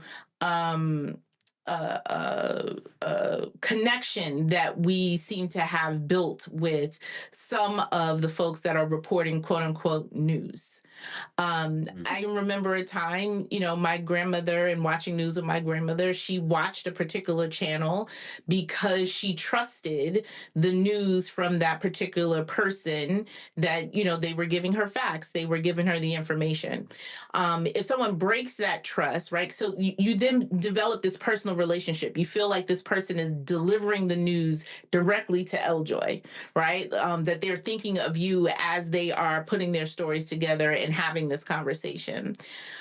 For me, that has been broken. There is, I'm taking my eyeballs, I'm taking my support to institutions that are going to serve me in one way and giving me the pure facts, and giving me news and not heavy on their opinion. Before you give me opinion, tell me what happened first. And we see a lot we've become accustomed to this cable news piece that we're in, where people are just giving you their opinion on things before they actually give you what happened, what the facts are. And so with that, I'm divesting from those institutions and instead investing in local news, in community news, in, NPR and sort of other places that can give me, and I don't want just an echo chamber. Let me, make sure that people understand that, because I read from 36 different sources every morning for my 2 hours in reading news. I read from 36 different sources, some that are more progressive leaning, some that are more conservative leaning, just to understand what is happening all across the country. And I think we don't have to settle for what is being presented. We can make moves by moving our eyeballs and turning the clicker away from these institutions that are really about, the bottom line, and not necessarily about giving us the facts and giving us information so that we can make decisions to support or not support, to protest, to challenge, and to engage in our own governance, I would say. Well, you're talking about shifting those eyeballs, as Reverend Carr says in our commercials. People need to bring their eyeballs home. And it's going to be sad to see so many of these other networks and individuals just acquiesce in advance. But you all know here on the Black Star Network, we're going to keep it real. And so we hope that those eyeballs continue to grow with us as well. As Roland Martin said last week, he started with like 1,500 subscribers or something and reached 1.5 million last week. And we're approaching 2 million. So that's our goal right now. So we hope that many people will follow L-Joy's advice and bring those eyeballs right over here to the Black Star Network as well. And we're going to be keeping an eye on what's happening at SNBC as well. It's great and important advice for any. Well, I would also advise people to look at international news, to look at The Guardian, to go to allafrica.com. I mean, one of the biggest challenges I find is that we have this tunnel vision about the United States, like we're the only place in the world. And we start looking at Africa news, I mean, South American news. I think it's really important in there. I find, I mean, I am a CNN junkie, I'll admit it. But lately, I start to turn that mess off after 30 minutes in the morning.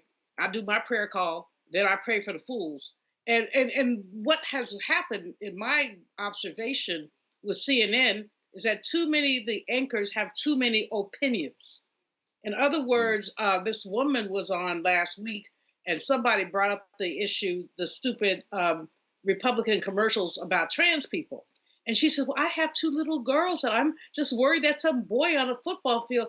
And I'm like, give me a bloody break. That did not belong in the conversation. So we have to not only be discerning, but get out of the United States. Listen, watch BBC, something else, because when other people look at us, they see how flawed we are. We have had this myth of American exceptionalism, and it was a myth, but it held for any number of reasons. But this Trump nonsense makes it clear that there is nothing exceptional about this country. That when they say make America great again, when was it great? When was it great for Black people? When was it great for poor people?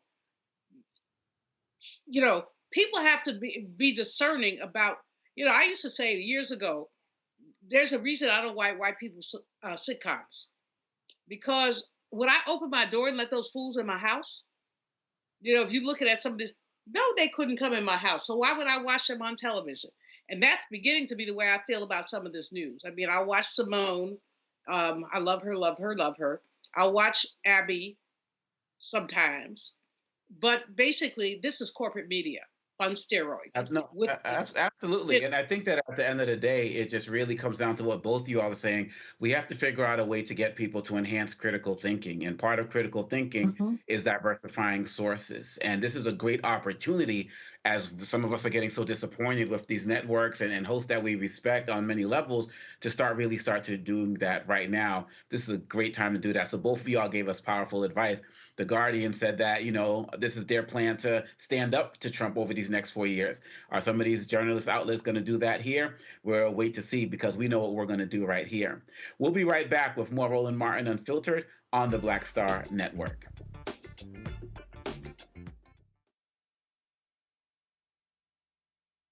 Black Star Network is here. Oh, no punch! I'm real revolutionary right now. Thank you for being the voice of Black America. All momentum we have now, we have to keep this going. The video looks phenomenal. See, this difference between Black Star Network and Black-owned media and something like CNN. You can't be Black-owned media and be scared. It's time to be smart. Bring your eyeballs home. You dig? When you talk about Blackness and what happens in Black culture, covering these things that matter to us, speaking to our issues and concerns. This is a genuine people-powered movement. There's a lot of stuff that we're not getting. You get it, and you spread the word. We wish to plead our own cause. Too long have others spoken for us. We cannot tell our own story if we can't pay for it. This is about covering us. Invest in Black-owned media. Your dollars matter. We don't have to keep asking them to cover our stuff. So please support us in what we do, folks. We want to hit 2,000 people, $50 this month, raise $100,000 We're behind 100,000, so we want to hit that. Y'all money makes this possible. Checks and money orders go to P.O. Box 57196, Washington, D.C. 20037-0196. PayPal is R Martin Unfiltered. Venmo is RM Unfiltered. Zelle is Roland at RolandSMartin.com.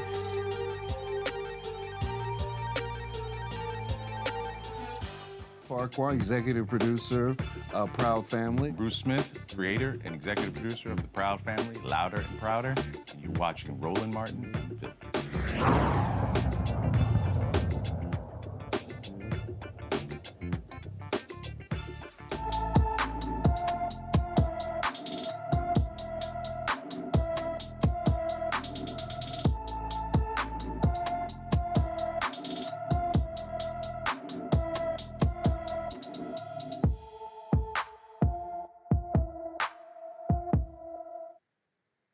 Leilani Collins has been missing from her Altadena, California home since August 24th of this year.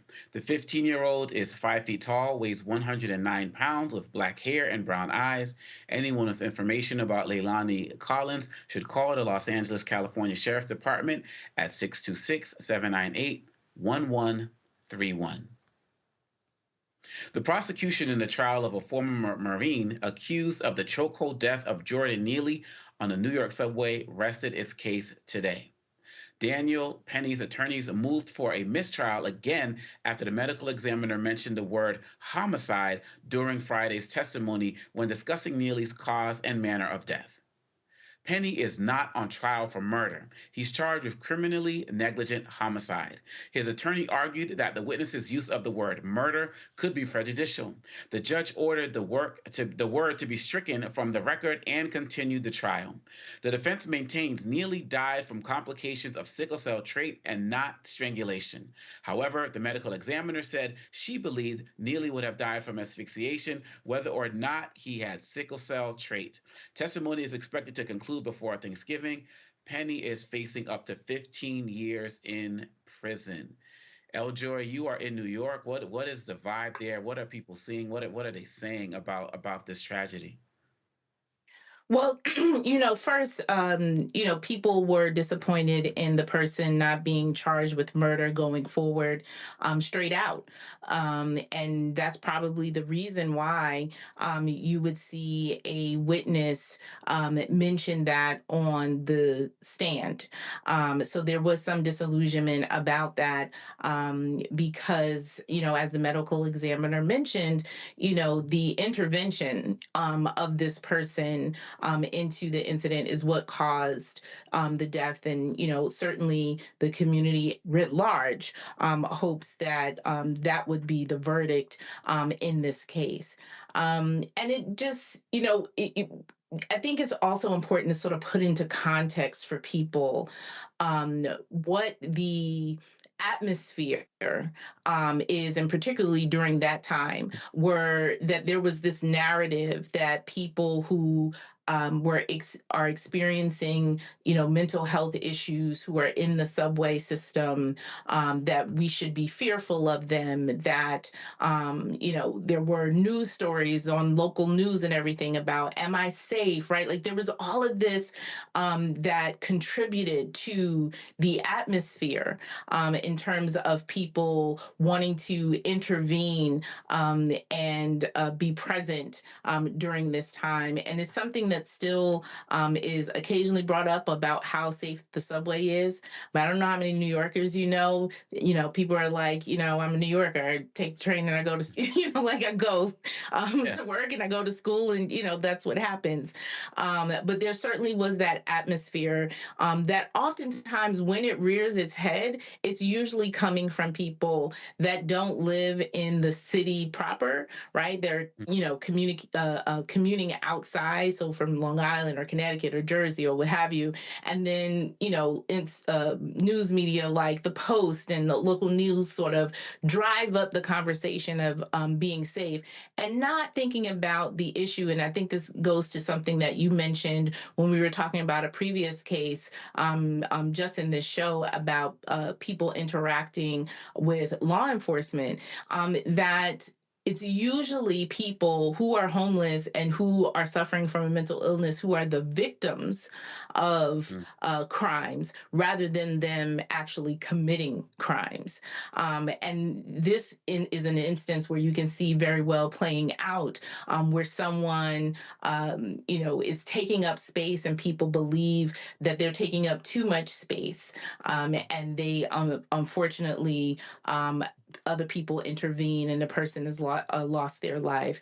So I think about those things when those conversations come up about public safety and about, as Dr. Malveaux said, white people being fearful and what kind of atmosphere that creates for other vulnerable populations in our communities.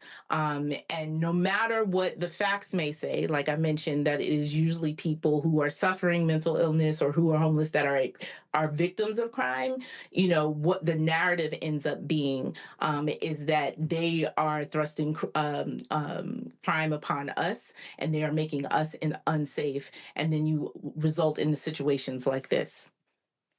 And Dr. Malveaux, as we wrap up, one of the concerns I have is that this is something. I mean, we all remember the national outrage and people were jumping to defend Penny and so on and so forth. I feel like under Trump, there are going to be more people, citizens on the streets, who are going to be emboldened to take actions like this because they feel like they got a president who's going to have their back and a whole news network of Fox and all of these other organizations that are going to support them. And so many of us may have to watch out for more of these types of actions. Oh, absolutely. I mean, when you look at it, first of all, this person who's about to be the president has already encouraged law enforcement to go butt wild against us. Secondly, he says on day one, this is what he's going to do. Thirdly, because of the climate that he's created, racist white people have gotten bold. And they will say anything, do anything, get in people's faces, and they don't care because they know, again, not to keep leaning on lynching. I'm in the middle of some book stuff, but lynching culture says you can do whatever you want to Black people, and there will be no consequences. And so people put their hands on people. People do all kinds of crazy things.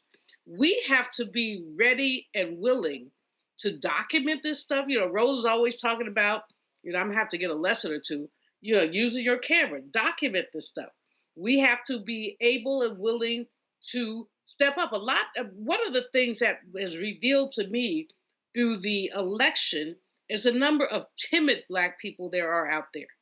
People who don't want to rock the boat, don't want to say anything. And, that's a safe way to go. But there is no safety in racist, predatory, capitalist, white America. There is no safety for our children. Mentally ill riding on the subway, walking down the street.